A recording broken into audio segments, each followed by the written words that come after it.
Olá, caríssimos e caríssimas. Glória ao Pai, glória ao Filho, glória ao Espírito Santo, como era no princípio, agora e sempre. Amém. O ministério de Elias estava terminando quando Deus ordenou que ungisse o seu sucessor. O escolhido foi Eliseu. 1 Reis 19:16. Eliseu era um profeta, era uma pessoa próxima e leal a Elias antes de ser levado aos céus pelo Senhor. Elias perguntou a Eliseu o que ele gostaria de receber da sua parte. Tipo assim, um presente de despedida. Eliseu, mais que depressa, pediu porção dobrada do espírito de Elias, segundo Reis 2:9. E foi assim. O fim do ministério de Elias e o início do de Eliseu são os assuntos desta lição. Que lição que nós estamos? Já estamos na lição 6, o profeta Elias e Eliseu, seu sucessor. Eu sou o professor Daniel Ramos e estamos trabalhando nesse trimestre o plano de Deus para Israel em meio à infidelidade da nação. Esse título é enorme que até hoje eu tenho que escrever aqui porque eu não decorei, acredito. Textuário da lição de hoje está em 2 Reis, capítulo 2, verso 9. Sucedeu, pois, que havendo ele passado, disse Elias a Eliseu: pede-me o que queres que eu te faça antes que seja tomado de ti? E respondeu Eliseu: peço-te que haja porção dobrada do teu espírito sobre mim. A verdade prática dessa lição, a história de Elias e Eliseu, nos inspira a andarmos com pessoas que desfrutam da intimidade com Deus e que por isso vale a pena ser seguidas e imitadas. E aí, quem que você está imitando? É alguém que realmente tem um compromisso com o Senhor?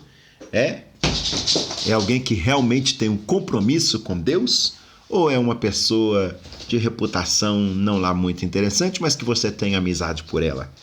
O texto bíblico da nossa lição, 2 Reis, capítulo 2, 15 versículos apenas, 1 ao 15. Vale a pena você fazer a leitura antes de continuar a leitura, ou assistir esse vídeo aqui, viu?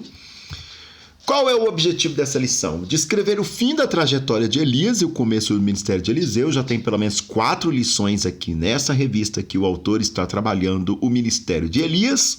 E agora chegou a época da transição, expor o final do ministério de Elias, destacar o pedido destemido e, por que não dizer, atrevido do profeta Eliseu e registrar a concretização do início do ministério de Eliseu. Só para te deixar na curiosidade, você já notou que se a gente fosse contar o que Elias fez, são 7 coisas, que está registrado evidentemente, claro que deve ter feito muitas outras.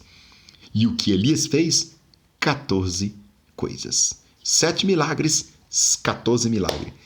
7 efeitos, 14 efeitos. Curiosamente. Vamos embora lá? A despedida de Elias. Oi, meus irmãos, vamos parar com essa bobagem que nós somos eternos. Por mais homem e mulher de Deus que você seja, por mais vaso de profundidade que você seja, por mais crente que você seja, por mais assembleiano que você seja, meu Deus, que homem! Um dia nós vamos embora. Seja pelo toque da trombeta, junto com o arrebatamento da igreja, seja pelo toque da trombeta, junto com o arrebatamento pessoal. Um dia nós vamos embora. Outros virão. Um professor melhor do que eu virá, um pastor melhor do que você virá, uma regente melhor do que você virá, um adorador melhor do que você virá. Sempre terá alguém melhor do que nós que virá. O próprio Jesus foi quem disse: vocês vão fazer coisas maiores do que eu fiz. Se Jesus, que é o mestre por excelência, foi capaz de admitir que a igreja faria coisas maiores do que ele fez, e quem somos nós para dizermos que somos insubstituíveis?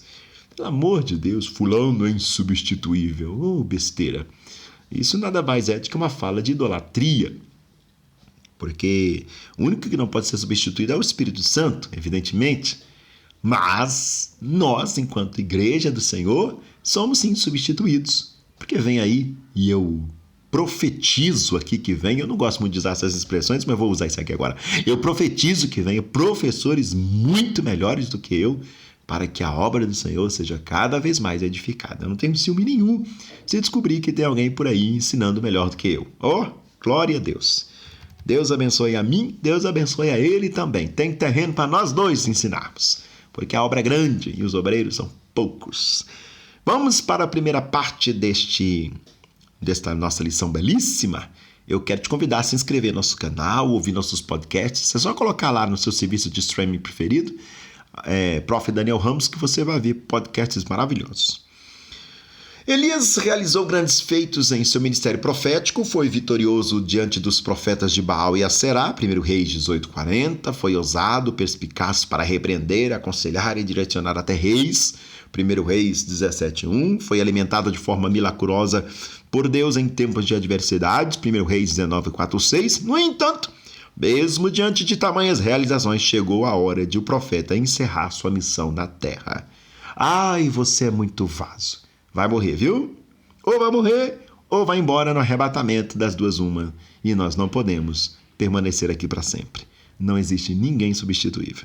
Lembre-se, a obra é de Deus, o departamento que você está na direção é de Deus, e o que Deus dá, Deus pode remover se Ele quiser, porque nada é definitivo na igreja, apenas o fato de sermos igreja, isso é definitivo, porque a gente morre aqui e lá na outra vida continuaremos sendo igreja na eternidade com Jesus Cristo. Mas dirigente, pastor, professor, essas coisas, tudo isso é perene, vai passar. Embora Elias seja considerado um dos maiores profetas do Antigo Testamento, a ponto de aparecer no Monte da Transfiguração ao lado de Jesus e Moisés, Mateus 17:3, eu já ensinei sobre isso, ele não apareceu de forma literal, é o texto sagrado referente ao profeta, é o profetismo, não ele literalmente. Ele não proferiu nenhuma profecia a longo prazo e provavelmente não escreveu nenhum livro. Curiosamente, mesmo sendo este um símbolo dos profetas, né? Isso nos ensina que a grandeza de um profeta não é medida somente pelo tempo do cumprimento das suas profecias, mas principalmente pela integridade e a grandeza da sua alma. Olha que coisa tremenda, né? Não necessariamente está na sua obra, mas na sua própria identidade. Elias estava em Gilgal quando iniciou os preparativos para o seu arrebatamento. Abre e fecha aspas aqui.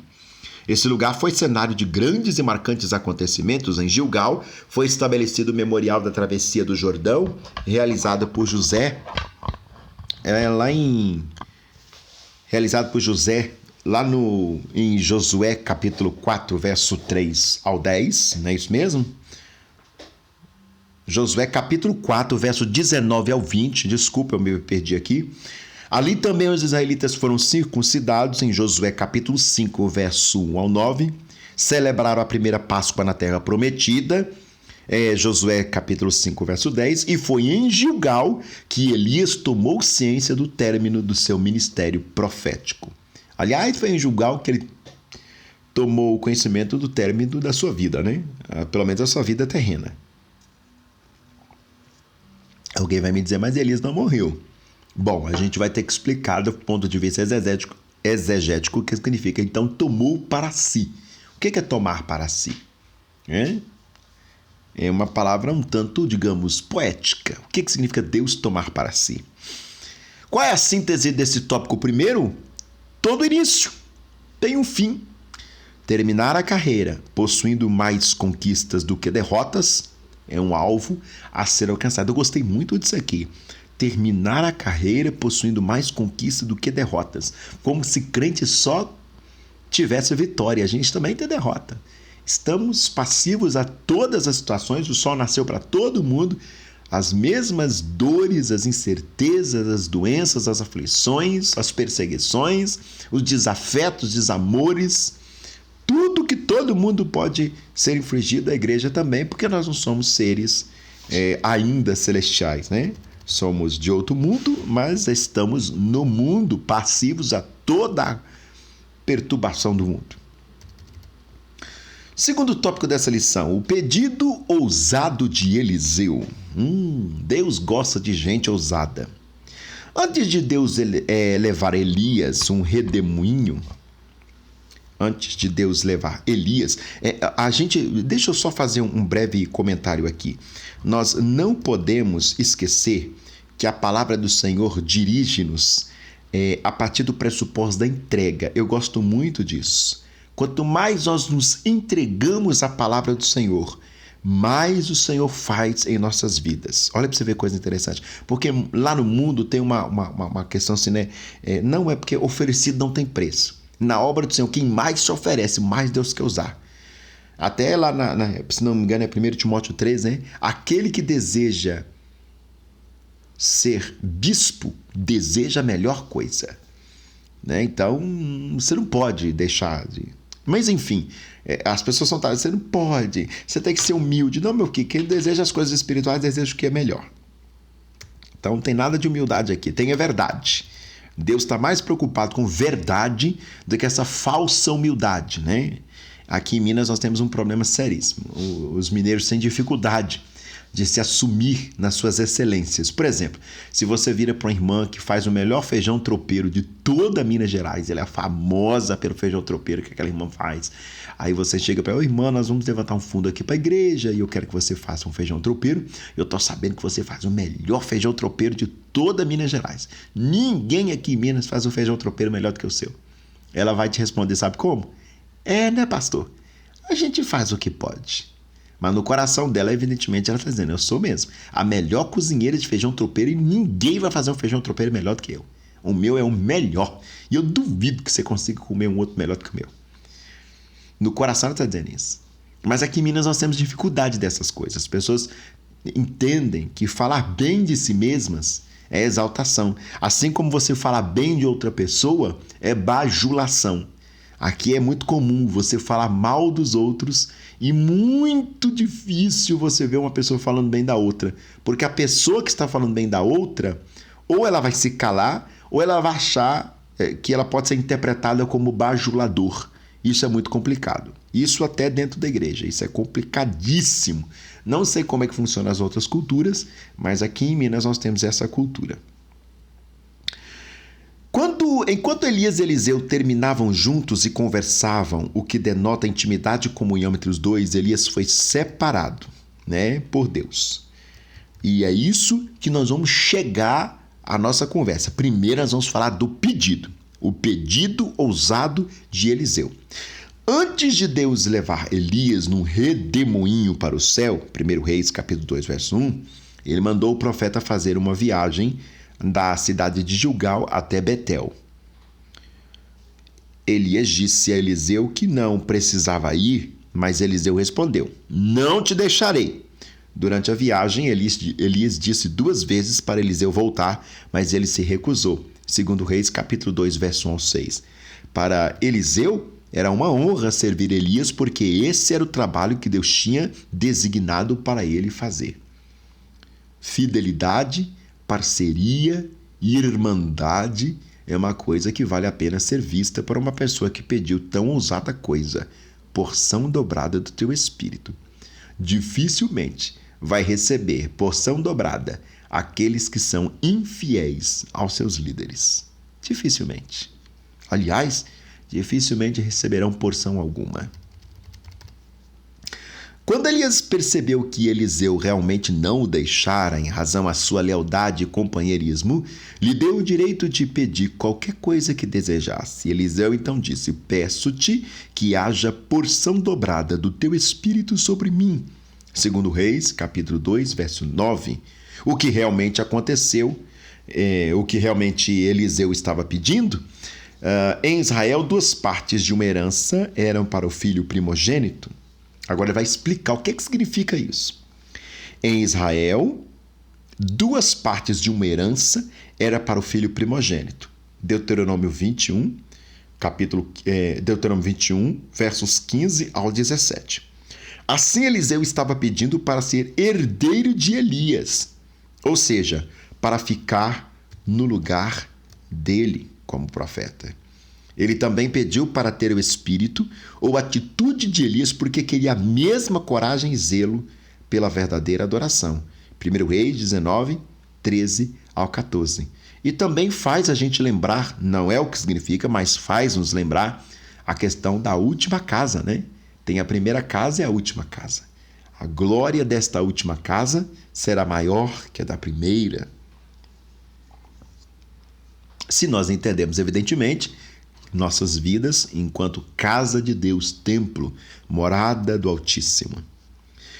Para receber o que pediu, Eliseu não poderia retirar os olhos de Elias. 2 Reis 2:10. Isso para ele não era difícil, pois tinha o profeta como sua fonte de inspiração e estava sempre atento a tudo o que Elias fazia. As melhores oportunidades para aprender e crescer ministerialmente acontecem quando podemos nos espelhar em alguém que realmente serve a Deus com amor e fidelidade. A síntese desse tópico segundo: Deus está pronto para conceder os pedidos que fazemos a Ele, basta que tenhamos intimidade e fidelidade com o Senhor. Infidelidade não gera bênção. Ponha isso na sua cabeça. Fidelidade traz bênção. Infidelidade não. Irmão Daniel, mas se eu for infiel, o Senhor vai ser infiel comigo? Não. Mas você mesmo está sabotando as bênçãos em sua vida. E aí não tem como. Terceiro tópico, Eliseu toma a capa de Elias. Enquanto Elias e Eliseu caminhavam juntos e conversavam, o que denota intimidade e comunhão entre os dois. Caminhar e conversar. Tem gente que caminha junto, mas não conversa, já notou? Tá um do lado do outro, mas não tem diálogo, não tem comunhão. Eita, que isso aqui desceu do trono. Elias foi separado de Eliseu por um carro de fogo que o levou no redemoinho, segundo Reis, capítulo 2:11. A amizade sincera e a comunhão na igreja entre os irmãos que se amam e se respeitam sempre resultam em bênçãos extraordinárias para a obra de Deus. Elias deixou sua capa cair quando foi levado aos céus. Essa capa foi a herança que o profeta deixou para o seu servo Eliseu, segundo Reis 2:13. Ela legitimou o ministério dele publicamente ao tocar as águas do Jordão e dividi-las para uma e outra banda, segundo Reis 2:14. Esse episódio foi visto pelos filhos dos profetas de Jericó, que imediatamente reconheceram que a unção de Elias estava sobre Eliseu, segundo Reis, capítulo 2:15. Queridos, quem reconhece a unção sobre nossas vidas é os outros, não é a gente. Você pode até bater o pé, não, mas eu não sou não. Mas se os outros estão reconhecendo, não tem jeito. Você pode até vir com falsa humildade, fingir quem sou eu. Se o outro está reconhecendo, não tem jeito. Sobretudo os outros aqui, né, no plural. É complexo. Eu não preciso provar que eu sou homem de Deus. Você não precisa provar que você é mulher de Deus. Os outros provam que você é homem e mulher de Deus. Quando somos escolhidos por Deus, a síntese do tópico terceiro, para realizar uma grande obra, Ele nos legitima diante de todos. Eu nem tinha lido, porque eu gosto de ler aqui com vocês. Fazer essa coisa bem gostosa, sabe? Olha para você ver coisa linda. Ele nos legitima. Por mais que você bata o pé e fala não, Deus através do povo diz sim. Não sou não. Deus através do povo é sim. É sim. Né? Aí vale a máxima, né? Vox populi, vox dei. Eu não sei se vox populi, vox dei, a voz do povo é a voz de Deus, mas eu diria que vox ecclesia, vox dei. A voz da igreja é a voz de Deus. Latim é lindo, né? Vamos para a conclusão? O que identifica um profeta de Deus atualmente não é o uso de sua capa, mas o modo de viver, suas virtudes, seu comportamento. Vamos aqui aumentar o que ele disse? Sua fidelidade, seu companheirismo. Fidelidade e companheirismo. Meu Deus, que palavra cara! Tá difícil achar fidelidade hoje em dia. Tá difícil achar companheiros. Tem um partido aí que gosta dessa palavra, é os companheiros. Mas tá difícil.